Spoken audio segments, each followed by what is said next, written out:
Bonjour et bienvenue dans Retro Club, votre nouvelle émission 100% musicale dans laquelle nous replongeons dans les plus grands hits des clubs des années 80 à aujourd'hui. Nous retracerons une décennie par émission avec un titre marquant pour chaque année. Et pour cette première émission, nous retournons dans les années 80. C'est parti. Commençons en 1980 et cette année-là, le titre le plus joué en club était Funky Town de Lips Inc. Rappelez-vous.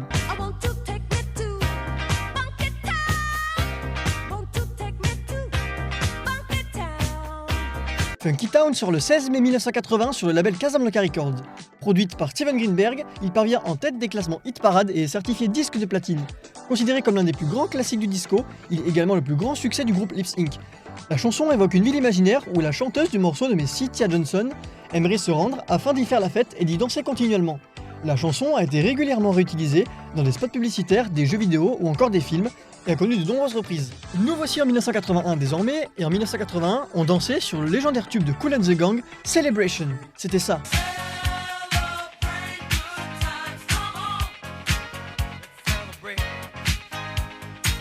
Sorti en tant que premier single de l'album Celebrate, Celebration sort courant 1980 sur le label Delight et connaît un franc succès dans les différents clubs en France, et se classera même à la première position du hit des clubs durant les premières semaines de l'année 1981. Produite par Emir Deodato et Kool and the Gang, l'idée du morceau vient à l'origine du Coran, comme le révéla le saxophoniste du groupe Ronald Bell. Je cite, « L'idée initiale est venue du Coran, je lisais le passage où Dieu était en train de créer Adam. Et les anges célébraient et chantaient des louanges. Cela m'a inspiré à écrire les accords de base, la ligne « Tout le monde dans le monde, allez, célébration ». On avance un peu dans le temps et nous arrivons en 1982. Et cette année-là, non, je ne parle pas de Claude François, mais de ça.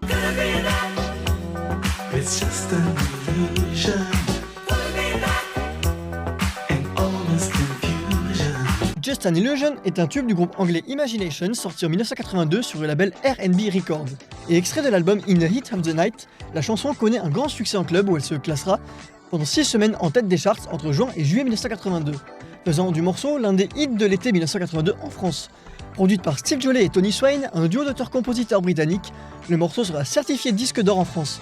Le titre Just an Illusion fait référence aux émotions que l'on peut rencontrer et envoie un message positif, je cite, « Suis tes émotions n'importe où, l'air n'est-il pas magique? Ne te laisse jamais démoraliser par tes sentiments, ouvre tes yeux et regarde autour de toi, c'est juste une illusion. Se pourrait-il que ce ne soit qu'une illusion? Je ne suis jamais certain de ce que je trouverai. Il faut que je me remette de toutes ces illusions. » A noter que le groupe Imagination retrouvera la tête des charts quelques mois plus tard avec le tube Music and Lights.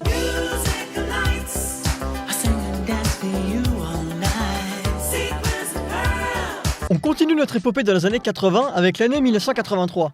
Et en 1983, nous dansions sur cet énorme classique.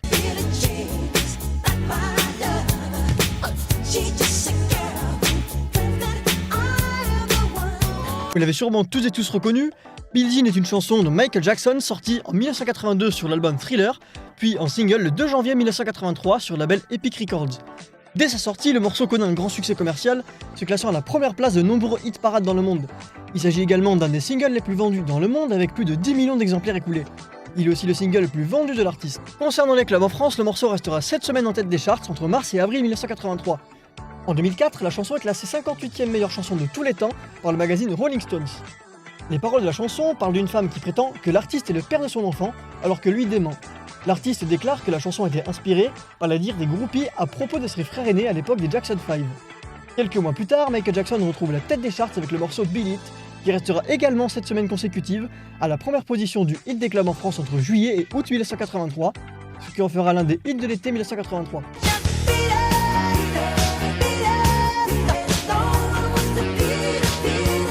Place maintenant à l'année 1984. Est-ce que vous vous souvenez de ça?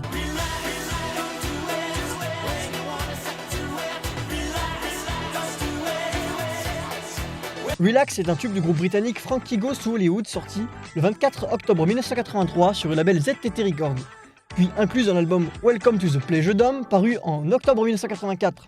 Le single connaît un grand succès mondial et figure en tête des ventes dans de nombreux pays.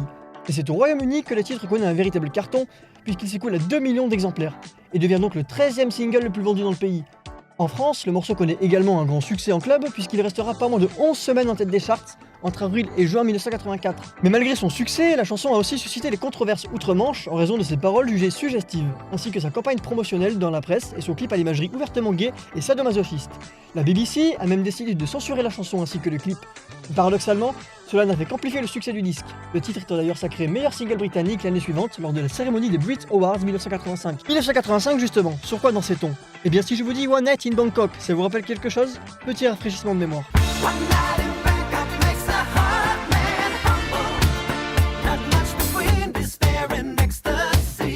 One Night in Bangkok est un single du chanteur britannique Murray Head, sorti en octobre 1984 sur le label RCA, extrait de l'album de la comédie musicale Chess. Produit par Benny Andersson, Björn Ulvaeus et Tim Rice, le morceau connaît un grand succès dans le monde, et notamment dans les discothèques en France, où il se classe à la première place du hit des clubs durant 9 semaines, entre février et avril 1985. Les paroles de la chanson mettent en valeur la capitale thaïlandaise ainsi que sa vie nocturne, dans le contexte d'un match d'échecs. Les paroles mentionnent également l'acteur Yul Brynner environ 6 mois avant sa mort qui avait joué le rôle du roi Siam de la comédie musicale de Broadway. Il est également évoqué la station thermale tyrolienne faisant référence à Merano dans la région du Tyrol en Italie où s'est déroulé le premier acte de la comédie musicale, ainsi que le championnat du monde d'échecs qui a eu lieu en 1981. Nous voilà désormais en 1986 et nous nous ambiançons sur ça.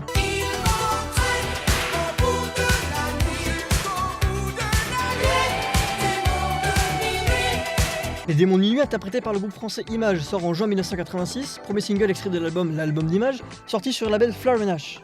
Le titre connaît un grand succès en France où il se vend à plus d'1,2 million d'exemplaires et est certifié disque de platine. Dans les clubs, le morceau se classe en première position des charts durant 4 semaines, entre juillet et août 1986, ce qui en fait le hit de l'été 1986 en France. Pour l'anecdote, la maquette de la chanson est enregistrée sur des paroles en anglais interprétées par Mario Ramsamy et est alors nommée Love Emotion Tonight. Les membres du groupe Image tentent pendant une quinzaine de jours sans succès de trouver une maison de disques à Paris acceptant de signer avec eux. C'est alors que le producteur Richard Seff, convaincu du potentiel de la chanson, a l'idée d'enregistrer cette dernière dans une version française par le groupe et repart pour obtenir un contrat d'une maison de disques avec la version francophone. Et contrairement à la version anglophone, la version française intéresse les maisons de disques et c'est finalement Warner Music France qui accepte de signer un contrat afin de sortir l'album. L'année suivante, en 1987, on retrouve un autre titre francophone puisque c'est la chanteuse Désirless qui fait danser la France avec son titre Voyage Voyage. On écoute. Voyage, voyage.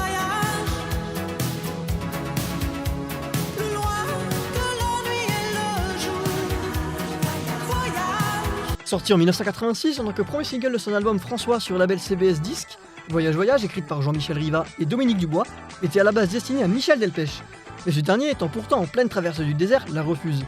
C'est alors que le titre est proposé à Désirless, qui était à l'époque chanteuse dans le groupe R89 sous son vrai prénom de Claudie.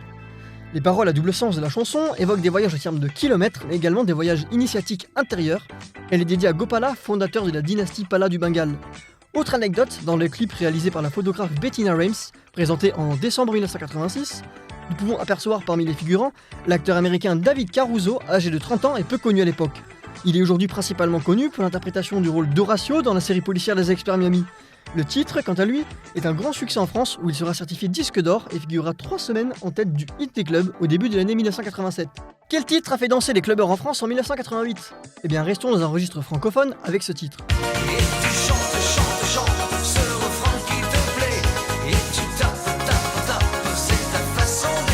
Nuit de folie est une chanson du groupe Début de soirée formé par William Picard et Sacha Gueulard, duo de DJ originaires du sud de la France, extrait de leur premier album intitulé Jardin d'enfants, paru en juin 1988 sur le label CBS.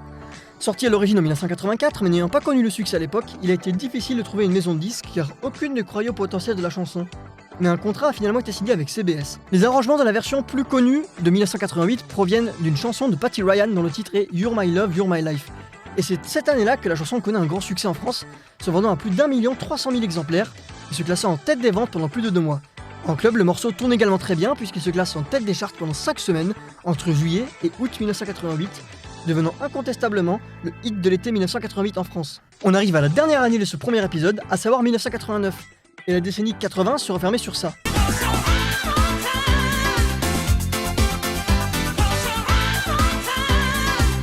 Ride on Time du groupe italien Black Box sort en tant que single le 19 juillet 1989 sur le label Carrère en France, puis paru en 1990 sur l'album Dreamland du groupe.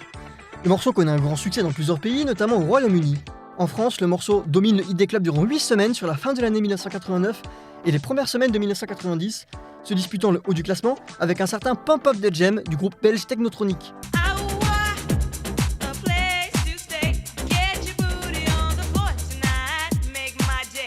La première version du titre Ride on Time a cependant connu une certaine controverse en raison d'un conflit de droit d'auteur. En effet, ce dernier utilisait un échantillon vocal de la chanson Love Sensation de la chanteuse Loleatta Holloway, sortie en 1980. A la suite de ce conflit, une autre version est enregistrée avec la voix de Heather Small, qui sera connue plus tard pour être la chanteuse du groupe M-People, et c'est finalement cette version qui connaîtra le succès. Bien évidemment, il y a de nombreux autres morceaux qui ont marqué cette décennie, et nous avons essayé de faire au mieux pour vous proposer un titre marquant par année. Voilà qui conclut ce premier podcast de Retro Club, j'espère que cela vous a plu. Nous vous retrouverons dans le prochain podcast où nous retracerons ensemble les plus gros succès des clubs entre 1990 et 1999. A très bientôt, ciao.